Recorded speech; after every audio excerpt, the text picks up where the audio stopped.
Looks like Floyd Mayweather just threatened to pull up on 50 Cent over this whole Big Meech drama, and 50 is already firing back. But this ain't the first time Floyd has come at 50 like this. The only difference this time is Floyd's got 3 of 50's biggest ops in his corner, and it's starting to look real suspicious. 1 man against 4, so can they actually help Lil Meech bounce back, or is this whole thing gonna backfire in their faces? There's a lot to unpack in this wild story, so grab a snack and let's get into it. Let's get into what just popped off. Lil Meech, son of BMF kingpin Big Meech, just posted a flick chilling with Floyd Mayweather and Rick Ross at Floyd's 50th birthday function down in Miami. The caption, "Real Power," and if you hip to 50 Cent's show Power, you already know that caption was throwing mad shade. But what got everybody talking isn't just the pic, but happened afterward. In response to the link-up, 50 Cent was quick to post a video on his Instagram with a subliminal message saying, "I don't feel I have to wipe everybody out, Tom.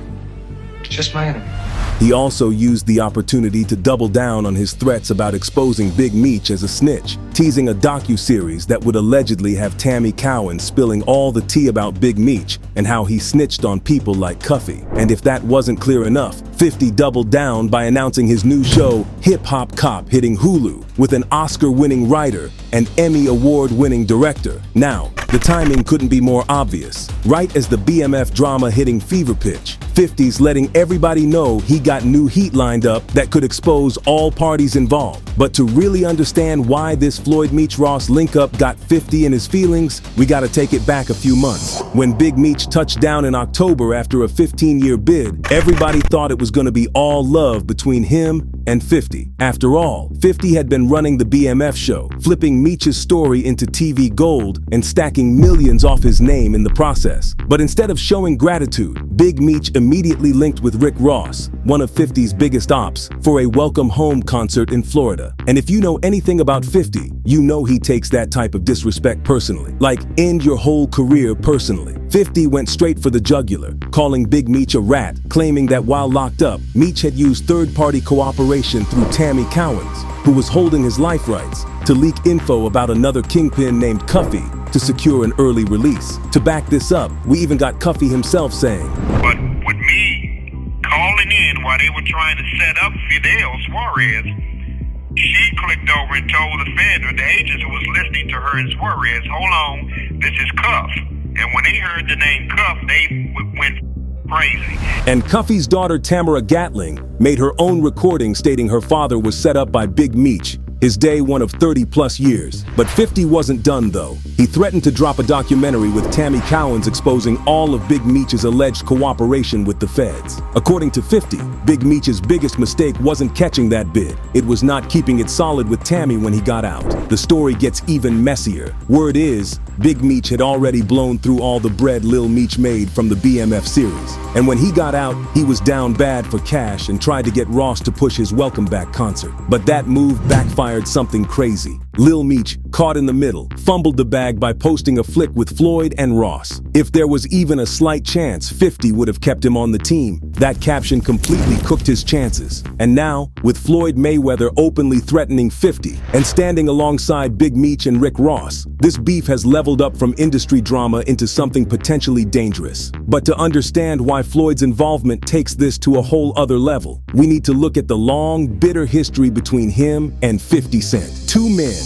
who used to be tighter than skinny jeans. See, unlike 50's smoke with Rick Ross, what makes the Floyd situation hit different is that these two used to be mad tight. We're talking matching fits, red carpet link-ups, and even blessing the cover of XXL magazine together. They were family for real. So what changed? Bread. Ain't it always about the bag? Back in 2012, Floyd caught a case on domestic violence charges and had to do a bid. And right before checking in, according to 50, Floyd apparently asked for a major solid. He wanted 50 to keep Mayweather Promotions and TMT running while he was on lock. 50 said bet, but here's where things went sideways. When he started digging into the business, he found out Floyd didn't even bother to register the companies legally. They straight up didn't exist on paper. Now, most would have dipped, but 50 went all in. He dropped over $1 million of his own bread setting everything up from scratch. He signed boxers, handled paperwork, and kept the Mayweather brand breathing while Floyd was on ice. But when Floyd got out, he acted brand new. Refused to match the investment.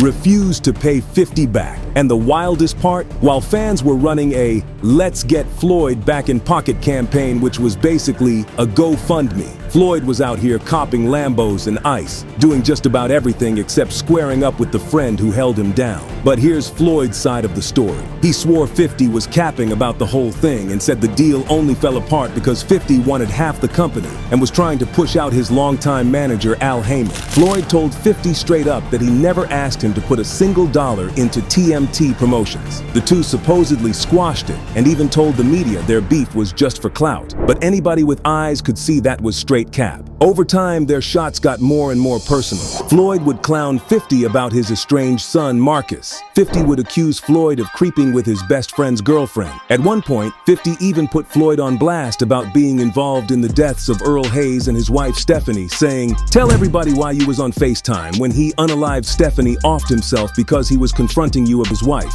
But 50's most savage move was when he challenged Floyd to read a single page from a Harry Potter book, offering to drop $750,000 to charity if Floyd could make it through without stumbling. This is a special ASLELS challenge for you, Floyd. If you can read one full page of a Harry Potter book, I'll give $750,000 to whatever charitable organization you want to.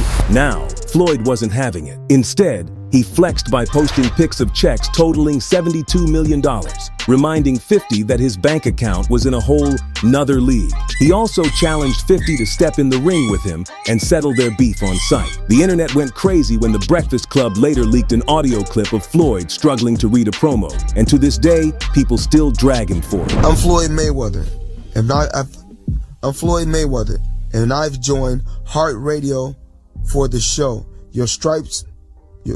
Okay. I'm Floyd Mayweather, and I've joined Heart Radio for the show. Ouch. The beef stayed relatively quiet until 2018 when Floyd reportedly booked Tair Amari, who was suing 50 for revenge porn at the time, to perform at his club. That's some next level petty. And that same summer, Floyd took it to the max with an open letter on the gram, where he dragged everything from 50's music career to his personal life. You haven't had a hit song on the radio and who knows when. You're definitely not hot enough to sell records anymore. That's why Interscope dropped you. He called 50 a certified snitch and claimed to have paperwork to prove it. Said 50 stole Ja Rule's whole steez. Claimed 50's only claim to fame was catching bullets and surviving. He even said 50 was staying in an apartment in Jersey, drowning in debt, couldn't keep his mansion right, and had caught something from DJ that don't wash off. But the most disrespectful part was when Floyd directly attacked 50's pride and joy, his TV empire. The only thing you got going on is power, and let's be real, people watch that for Ghost, not you. You could leave the show tomorrow and everybody would still tune in. So now you see why Big Meech and Lil Meech linking up with both Rick Ross and Floyd Mayweather is such a calculated move. These ain't random connections. This is a strategic alliance of 50's biggest ops all coming together at once. What we're looking at ain't just rap beef anymore. This is 4 heavy hitters: Floyd Mayweather, Big Meech, Lil Meech, and Rick Ross, standing united against 50 Cent. And Floyd's new threats take this beyond social media jabs into potentially dangerous territory. The question isn't whether 50's tactics of exposing Big Meech as a rat will work. The question is, with enemies this powerful uniting against him, is 50 playing a game he might not be able to win? Drop your thoughts below on whether 50 is playing chess or Russian roulette with these moves. Don't forget to smash that like button and hit subscribe for more content, and tap that notification bell to stay tapped in on all the latest developments in this dangerous situation.